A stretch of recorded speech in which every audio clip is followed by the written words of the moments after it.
Alright, folks, let's jump into Chapter 3. Now, we've talked about size up, that initial assessment of the scene that sets the tone for everything. But here's the deal, size up is just the start. It's like the foundation of a house, you wouldn't just stop there, right? Now, I know, this is an awareness level class, so I'm not going to bombard you with overly technical terms right out of the gate. But what I do want you to walk away with today is an understanding of how to stay calm, focused, and aware of your surroundings as you move through the different phases of a rope rescue operation. Imagine this scenario. You're on a rescue operation, and things don't go exactly as planned. Maybe the weather's getting worse, or you've hit an unexpected obstacle. You're going to need to think on your feet. So today, we'll talk about some key concepts and strategies that will help you when it's time to get your hands dirty, like resource management, safety, and making decisions in the heat of the moment. But let's not jump too far ahead. Let me ask you first, how many of you have ever been in a situation where things started to spiral a bit out of control? I'm not talking about big disasters, just when you had to make a decision fast, and maybe the first one wasn't the best? Yeah, happens to all of us. So, what we'll focus on here is how to avoid those situations. It starts with understanding the basics, knowing how to assess the situation, and having a plan before things get out of hand. Here's the thing, we're not going to solve everything in the first few minutes of a rescue. But, if you have a good plan, and you're aware of the risks, the chances of success are a lot higher. And we'll cover how you can break down the job into manageable steps. You'll know who is doing what, where to focus your efforts, and how to prioritize tasks. We're going to take it step by step, and by the end of this chapter, you'll have a clearer idea of how to manage a rope rescue operation, starting with those first critical moments when you arrive at the scene. Before we dive into the details of rope rescue, let's take a look at this video of a rescue team encountering a fall. It's a reminder of just how real the hazard of gravity is in our line of work. As you just saw, gravity is a force we can't control, it's always there, and it can make even the smallest mistake catastrophic. In rope rescue, gravity is one of our biggest hazards. Whether you're dealing with a high-angle rescue, navigating tough terrain, or performing a victim extraction, gravity plays a key role in the risk involved. The key takeaway here is, gravity doesn't care how experienced you are or how well your ropes are secured, it can still take you down if you're not prepared. So as we move forward, always remember that everything we do in rope rescue has to account for gravity, how it works, how it affects the victim, and how it impacts every decision we make during the rescue. When we talk about an emergency, we're referring to any situation that poses a threat to life or safety. Whether it's someone injured, ill, or stuck in a predicament they can't get out of, these are the kinds of situations that require a responder to step in. While most people run from danger, responders run toward it. We train for this. We rely on our training to maintain scene safety, and we do this because we know that if we don't stay safe, we can't help the people who need us. There's a common term that many of you may have heard, go fever. It's that rush, that feeling of urgency to get in and get to work. But we have to check that urgency. The truth is, the two key elements to maintaining safety in any rescue are awareness and control. Awareness of the risks involved and control over how we respond to those risks is what keeps us and everyone around us safe. As emergency responders, we're trained to enter dangerous situations with one goal in mind, help others. But to do that, we need to be able to rely on our training, not just for technical skills but for scene management and personal safety. After all, an injured rescuer can't assist others in need. The key here is knowing what types of incidents we might be called to, and the specific risks associated with those incidents, so we can maintain the highest level of safety possible while responding. Now, here's the thing, most people run away from danger, but as responders, we run toward it. I guess you could say we're not afraid of danger, we just have more training and better equipment. But seriously, without the right skills and safety measures, we're not much use to anyone. Alright, now that we've covered the importance of maintaining safety and the urgency in every operation, let's shift gears a bit and talk about hazard identification and risk management. Just like we plan for success, we also need to plan for what could go wrong. Identifying hazards before they become problems is a critical part of any rescue operation. This is where the authority having jurisdiction, AHJ, comes in. They're responsible for conducting hazard identification and risk management in their response area. This allows them to understand the potential risks in the area, which helps to develop effective rescue plans. But identifying risks doesn't happen just on the fly, it needs to be part of the pre-planning process. Let's break down how this works. First, we begin by examining the surrounding area, everything from the terrain to the people who live there. The goal here is to understand the scope, frequency, and magnitude of potential incidents so that we can anticipate what resources and strategies will be required. When it comes to responding to hazards, it's crucial that every responder has at least awareness level training for the disciplines in their response area. This ensures that everyone knows what type of response is required and how to initiate it properly. The first step is understanding the type of incident we're dealing with. From there, we can ensure the correct response is initiated, including calling in the right resources to address the situation. As an awareness-level rescuer, your job is not to tackle everything yourself, it's about understanding what's happening and making sure the right people and resources get to the scene to handle the complexities of the rescue. Now, let's talk about rescue pre-planning. A pre-plan is something every department should have in place for high-likelihood incidents. This pre-plan isn't just a nice-to-have, it's a critical tool that guides our response when things go wrong. The pre-plan should address common and unique factors specific to each type of incident. This includes understanding hazard locations, knowing what personal protective equipment, PPE, is necessary, and identifying secure anchorage points to keep everyone safe. Pre-plans also need to be documented and revisited annually to keep them up to date.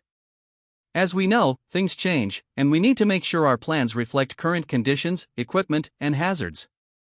It's important to note that specificity is key. When different disciplines overlap or the hazards increase, we need to get more detailed. For example, when we're working in environments where different teams are involved, we need to coordinate with trained personnel already on site, like facility workers or other experts, to ensure safety and efficiency. Now, when we talk about rescue operations, it's important to keep in mind that OSHA requires a prompt rescue for personnel exposed to risks. This means a timely and efficient rescue is necessary to prevent further harm to the subject, especially when workers are exposed to dangerous conditions. Better pre-planning leads to more efficient rescues. When we've anticipated the risks, understood the environment, and identified the resources needed, everything falls into place faster. It's about preparing in advance so that when things go down, we already know how to move. Keep in mind that pre-planning doesn't just benefit the rescue team, it also benefits the employer and the subject. When we have a well-documented pre-plan, we know where equipment is, how to access the site, and what risks to be aware of, making the whole operation smoother and safer for everyone involved. Now that we've talked about preparation and hazard identification, let's focus on some of the specific hazards we'll encounter in rope rescue. One of the best ways to manage these risks is by using a rescue incident safety control chart or RISC. The RISC is a simple visual tool that helps identify hazards, assess risks, and lay out the strategies we'll use to mitigate those risks during a rescue operation. Here's what a RISC should show. Who is at risk? Who's directly exposed to the hazards? Are we looking at the victim, the rescuers, or both? What triggers the risk? What specific conditions or actions create the hazard? For example, accessing a subject from an unstable area could trigger a fall hazard. How to mitigate the risk? What steps can we take to reduce or eliminate the risk? This could include securing areas, using specific equipment, or ensuring proper PPE. What is in place to protect against risks that slip through mitigations? Even with mitigation efforts, there may still be some residual risk. What backup plans do we have to protect those exposed to that remaining danger? The RISC gives us a clear map of the risks and solutions, helping everyone on scene stay focused on keeping the operation safe and efficient. As you can see in this risk management matrix, risks are assessed based on their probability and severity. This helps us determine the right course of action, whether that's an immediate response or a more methodical approach. It's a valuable tool to assess risk across various parts of the rescue. Now let's talk about some specific hazards you'll encounter in rope rescue. Before entering any terrain or environment, always assess, mitigate, and defend against the hazards you'll face. This is non-negotiable. For example, in some cases, it's safer to access the subject adjacent to them rather than above or below. If you have to approach from above or below, always try to stay out of the direct fall line. This can reduce the risk to both the subject and rescuers. When it comes to limited entry points, this can slow down your access to the subject and create challenges for rescuers. Always plan your routes early, scout evacuation points right from the start, and be ready to adjust your plan based on the situation. Let's talk about some immediate hazards that can catch you off guard. Dropped items are a big one. When you're working in a vertical environment, it's easy to forget that everything is a potential falling object.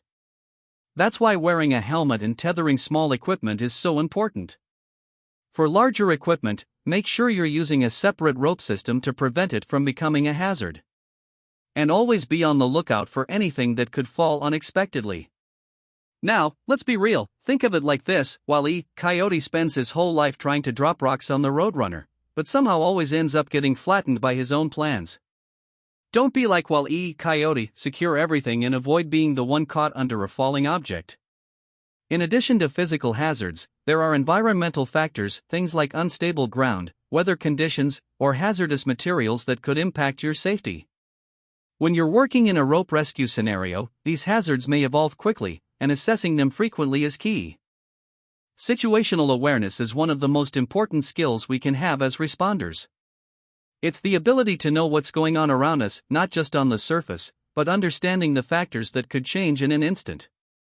The key is being able to assess and use the information around you.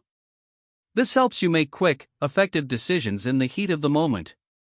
But to do that, we need to break situational awareness down into 3 levels. Level 1 is all about accurately recognizing what's happening right now. This is about understanding the moving parts in a situation. For example, who's in danger? What's the environment like? What are the immediate hazards? Level 2 takes it a step further. Once you've recognized the moving parts, you need to understand how they all fit together. Why are these hazards present? What resources are available, and how can they be used? This is where you start to connect the dots between what's happening and what needs to be done. Level 3 is the most advanced level of situational awareness. Here, you have to understand how things may change. It's about anticipating what could go wrong or how the scene might evolve. For example, if weather conditions are deteriorating, how might that impact your rescue? This level requires thinking ahead, being proactive, and being ready for whatever comes next. But here's the tricky part: human factors are the most difficult to understand and train for. While equipment failure is rare, most failures in rescue operations come from human error. Whether it's miscommunication, fatigue, or not recognizing the signs of go fever, human factors are often the biggest obstacle to success. So, we need to be mindful of our actions, decisions, and reactions at all times. Let's talk about risk management, an essential part of any rescue operation. Risk is the probability that we can assess, calculate, and manage. It's not just about avoiding risks, it's about knowing how to handle them. We also need to understand susceptibility, which is the likelihood of being exposed to a hazard. This helps us identify where the risks are most likely to occur. Next, we have resilience. This is our ability to mitigate the effects of those risks and stay safe within them. Essentially, it's about reducing susceptibility to hazards and increasing our resilience to them, ensuring that we're prepared for the worst and able to handle whatever comes our way. Now let's dive into operational risk management, ORM.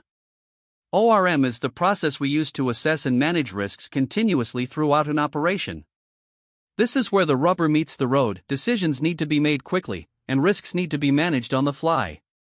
One of the key concepts we need to understand is time-critical risk management, TCRM.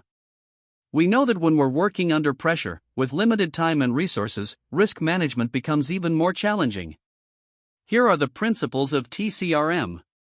Accept risk when the benefits outweigh the costs. Sometimes, taking a calculated risk is necessary to move forward. Accept no unnecessary risks. Don't take chances that aren't needed. Pre-plan to anticipate and manage risk. Planning ahead means we're ready to handle the unknowns when they come up. Make risk decisions at the correct level. Not every decision needs to be made by the highest authority. Sometimes the team on the ground needs to make the call. By understanding these principles, we can make informed decisions that balance the need to act with the importance of safety. Risk management can be tough, especially when we're dealing with unique stresses during the operation. Stress can cloud our judgment, causing a breakdown in how we apply risk management principles. To help with this, the U.S. Navy developed the ABCD mnemonic to guide responders in high-stress situations and improve decision-making under pressure. Here's how the ABCD mnemonic works. A. Assess the situation, look at what's happening and make an accurate evaluation of the risks. B. Balance resources and options. What resources do you have available, and how can you best use them? C. Communicate intentions, let everyone know what your plan is and what's expected. D. Do it, take action and execute your plan. And after everything's done, don't forget to debrief using the ABCD process. It's essential to evaluate what worked and what could have been done better. Now, remember, safety is always the priority. First, your own safety. Second, your fellow rescuers. Third, the safety of the subject. Fourth, bystander safety. Effective communication is critical in any rescue operation. When we talk about communicating for risk management, we're talking about how we share information, both in high-stress situations and in the planning phases, because clear communication helps manage risks and ensures everyone stays on the same page. Communication methods and skills both need to be honed through practice. The better we communicate, the smoother the operation will go and the safer everyone will be. Now, in rope rescue, we primarily rely on 3 methods of communication. First up is verbal communication. This is used for briefings before and during the operation. It covers everything from operational issues to commands during the rescue. However, a little tip: keep chatter to a minimum. We don't need to hear about the weather or how last night's dinner went. Stick to what's necessary, and always speak clearly, firmly, and loudly, but avoid shouting. That's how we make sure everyone hears you, without causing confusion. Next, we have radio communication. This one is crucial, especially when we're coordinating with different units on the scene. But, it's also a bit trickier because radio signals can be distorted. So, it's even more important to avoid unnecessary chatter and speak in clear, concise terms. If your message isn't clear, it could cause confusion and delays, which we don't need in a rescue. Sometimes, verbal or radio communication just isn't enough, whether it's because of background noise or distance. That's where hand signals come in. These are especially useful in loud areas or situations where we can't hear each other. But here's the catch: hand signals need to be pre-planned and agreed upon by the team beforehand, so there's no guessing when it's time to use them. Make sure everyone knows exactly what each signal means before you get started. Regardless of which method you use, the goal is always the same: clear communication. Everyone involved in the operation needs to have all the relevant information so they can perform their roles effectively. This means ensuring that both the sender and receiver are on the same page. Double-check that the message was understood correctly. The clearer the communication, the better the rescue. Now, let's talk about a specific method that can be used in rope rescue: whistle signals. When you're in a noisy environment, or need to get someone's attention quickly, using whistles can be an effective way to communicate. There's a system called SUDIT that's easy to remember. Here's what it stands for. S. One long whistle equals stop, everyone stops immediately to avoid any further risk. U. Two short whistles equals up, indicates the need to move upward. D. Three short whistles equals down, indicates to move downward. O. For short whistles equals off rope, indicates the rescuer is off the rope and available. T. Continuous blast of the whistle equals trouble, indicates an emergency or urgent issue requiring immediate attention. As with hand signals, whistle signals need to be agreed upon and practiced before an operation to ensure everyone knows what's being communicated. Alright, now let's dive into creating a shared mental model. This is about ensuring that all members of the team are on the same page, that everyone understands the task at hand, and how to achieve it. When everyone knows their role, and how their role fits into the bigger picture, performance improves. It's like a well-oiled machine, everyone working in sync.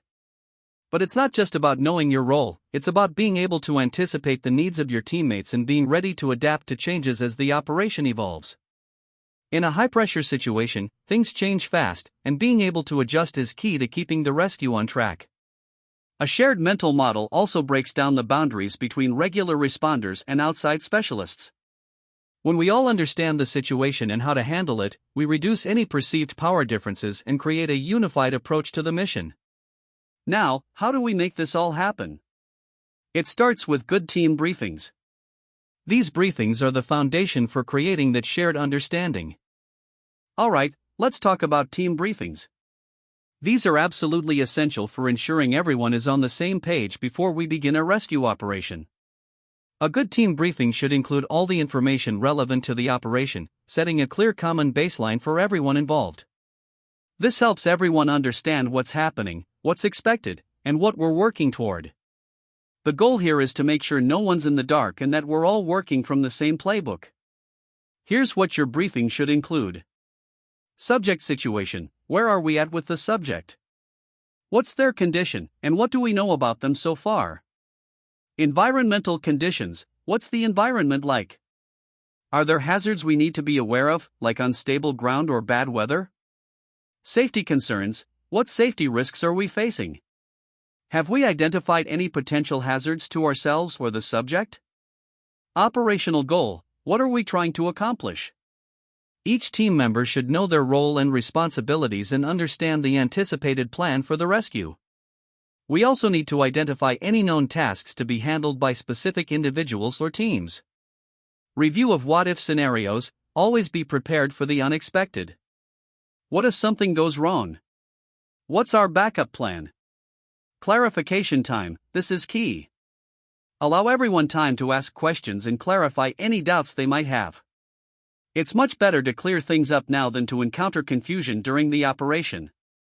Team briefings are the foundation of a successful operation. Get them right, and your team will be focused, informed, and ready to execute. Let's talk about explicit communication, which is absolutely essential during any rescue operation. Communication needs to be clear and overt, leaving no room for misinterpretation. The last thing you want is confusion in a life or death situation. Don't be afraid to state the obvious. In the heat of the moment, it's easy to assume everyone knows what you're thinking or what's going on, but that can lead to misunderstandings. It's better to over-explain than risk missing important details. Also, never anticipate another rescuer's moves. Instead of assuming what someone else will do, tell them or ask them what needs to happen. Clear, direct communication ensures everyone knows exactly what's expected of them and when. Now let's dive into direct statements, which are key to making sure communication is clear and effective. When you need something done, you have to communicate directly. Here are the 6 components of a direct statement. Address the person by name, make it clear who you're talking to, so there's no confusion. Begin with I, take ownership of your message, and don't leave room for misinterpretation. State your message as clearly as possible, no room for vagueness. Be as straightforward as possible. Use appropriate tone, your tone should match the message. For example, if it's urgent, make sure your tone reflects that. Require a response, ask for confirmation. Don't just say got it. Make sure they say something like understood or on it. Don't disengage until an understanding is reached. Communication isn't over until both parties understand what's being said. Make sure they're clear before moving on. One important element here is closed-loop communication. This means that the person making the request is explicit about what's needed, and the person receiving it acknowledges and confirms it. If applicable, the receiver then states when the task is complete. Good communication in emergencies is critical. It keeps everyone on the same page and ensures that tasks are done correctly and on time. Let's now talk about the role of the Incident Safety Officer, ISO. The ISO is a command staff function that works directly with the incident commander to support overall incident management. Their role is absolutely critical, especially during hazardous operations like rope rescue. The ISO is responsible for conducting a reconnaissance of the scene to identify any hazards, and then providing the incident commander with a risk assessment of what's happening on site. They're not just there to observe, they're there to actively mitigate hazards. One of the most important things an ISO does is to ensure all rescuers are aware of the safety and hazard zones. They also have the authority to stop operations if they see unsafe practices. The ISO's job is to keep everyone safe. Without the ISO's oversight, things could go south quickly. For rope rescue, the ISO should be chosen based on their expertise in rope rescue procedures, including rigging, equipment use, and rescue techniques. They don't get involved in the operational aspects of the rescue, but they monitor everything from personal safety equipment to fatigue levels. The ISO's authority goes beyond just monitoring safety. If they spot something unsafe, they can halt operations immediately. This is a big responsibility, but it ensures everyone stays safe and that the mission remains effective. In addition, the ISO is in charge of making sure there are no communication barriers on the scene. They're keeping track of safety practices, rescue rigging, and personal rigging to ensure nothing is missed. Basically, the ISO is your eyes on the ground, making sure everyone is following safety procedures and that all necessary safety measures are in place. Now, let's talk about risk reduction for the rescue personnel. The key to reducing risks is through realistic training. Simulating conditions that might be encountered in the field helps everyone prepare for the real thing. We also can't forget about rest and rehabilitation. Fatigue can easily become a factor, so we need to continuously evaluate conditions and ensure rescuers are staying hydrated and alert. Never underestimate the value of a well-rested crew. And here's a big one: relying on the team's experience.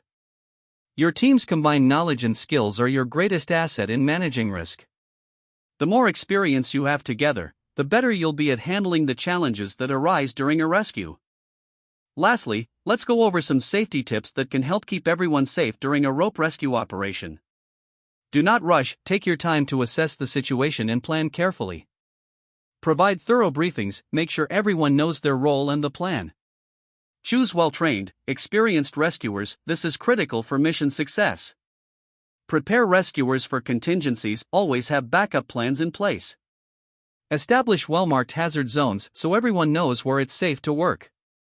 Rescuers should always be tied in when working near an edge. Minimize the number of people near an edge, only those who need to be there. Set an ISO to keep an eye on safety at all times. Conduct safety checks before using systems, don't skip the safety protocols. Ensure redundant systems, always have a backup in case the primary system fails. Use appropriate PPE helmets, harnesses, gloves, etc.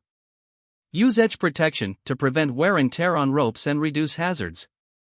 Establish safety lines where needed to protect personnel. Don't stand inside a bight under tension, it's dangerous to be in the line of force. Don't get on rope without adequate gear, always have the gear to ascend and descend safely. Inspect gear after every use, this helps prevent accidents caused by faulty equipment. Carry self-rescue equipment, always be prepared to extricate yourself if needed. Secure loose gear to prevent it from falling or becoming a hazard.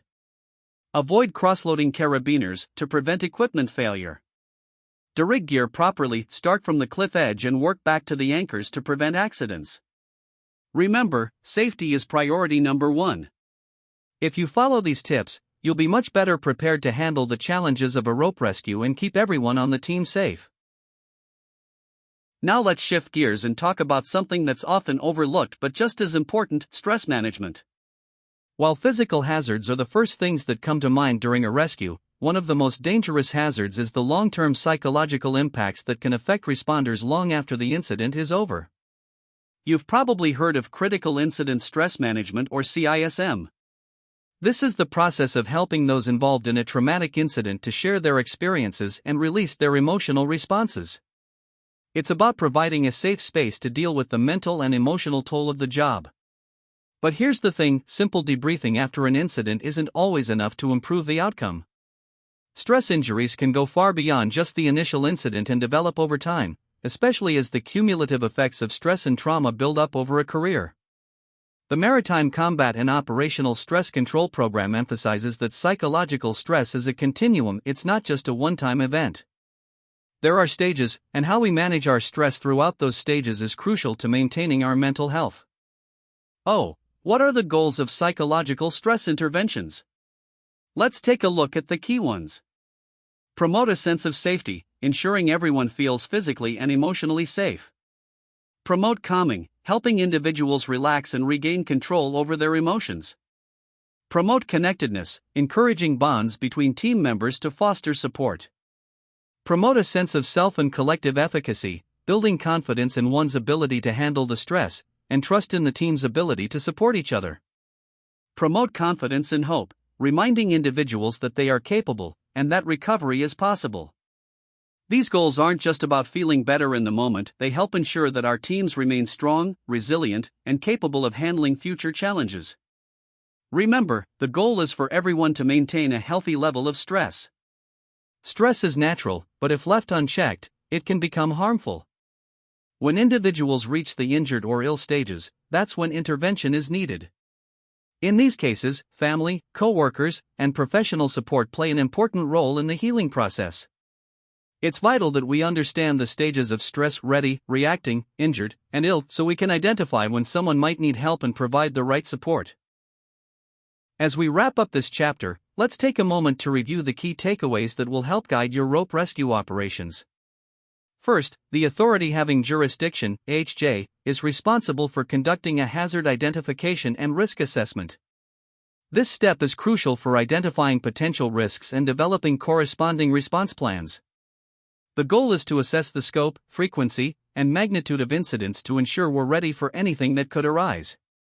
Once these risks are identified, a rescue pre-plan should be developed for each potential incident. A rescue incident safety control risk chart is a helpful visual tool for identifying specific hazards at the scene and visualizing strategies to mitigate them.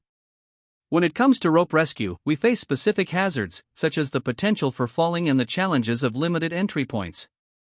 So, recognizing these risks up front is key. But it's not just about identifying hazards, it's also about situational awareness.